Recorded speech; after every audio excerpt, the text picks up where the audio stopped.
Welcome to the world of Rebirth, carved in blood. In this video, I will guide you through the basics of the game. Let's start by exploring the 4 different types of cards.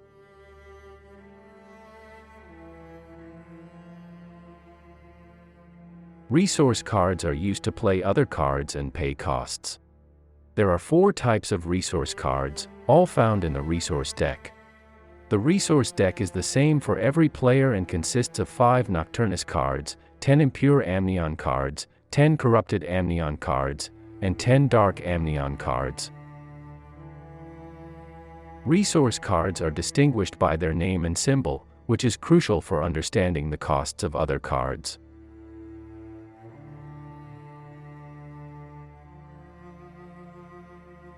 Slayer cards represent the primary allies of the players. The card image is divided into 2 parts. The left side shows the base version of the Slayer, while the right side depicts the transmuted version.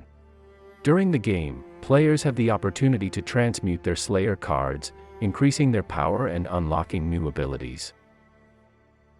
The name of the Slayer is displayed at the top of the card. Each Slayer is unique, with players limited to 1 copy in their deck. The cost of the card is listed below the name, represented by symbols corresponding to specific resource cards. I will explain more about playing cards and their costs in upcoming videos. On the left and right sides, you'll find the power and health points values of the Slayer, both before and after transmutation. The card text is divided into 2 sections. The upper part contains the pre-transmutation text, while the lower part contains the post-transmutation text. Between the 2 texts, you will find the transmutation cost, which is the cost required to transmute the Slayer.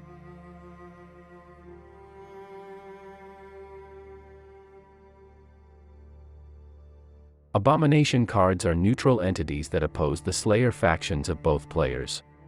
Although played from the hand like Slayer cards, Abomination cards are usually not under the control of either player.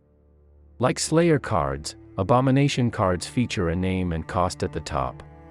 In the center, above the card text, you will find the Abomination type. Players can have up to 4 copies of the same Abomination card in their deck, except for Titan Abomination cards, which are limited to 1 copy per deck. The power value is listed below the card text. Abomination cards do not have health points and typically do not take damage during the game, although they can be destroyed in other ways. Certain abilities allow players to subjugate abominations and turn them into allies on the battlefield, as we will explore in future videos. Slayer cards and Abomination cards are part of each player's main deck. Players can construct their own main deck or use one of the 4 pre-built decks provided in the Rebirth, Carved in Blood core set.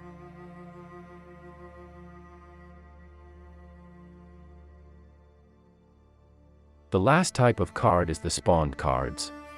These cards are not part of any deck and are played as a result of activating abilities from other cards during the game. Once on the battlefield, spawned cards function as both Slayer cards and Abomination cards. That covers the basics of the cards in Rebirth, Carved in Blood. In the next video, we will delve into the battlefield and the structure of the game turn.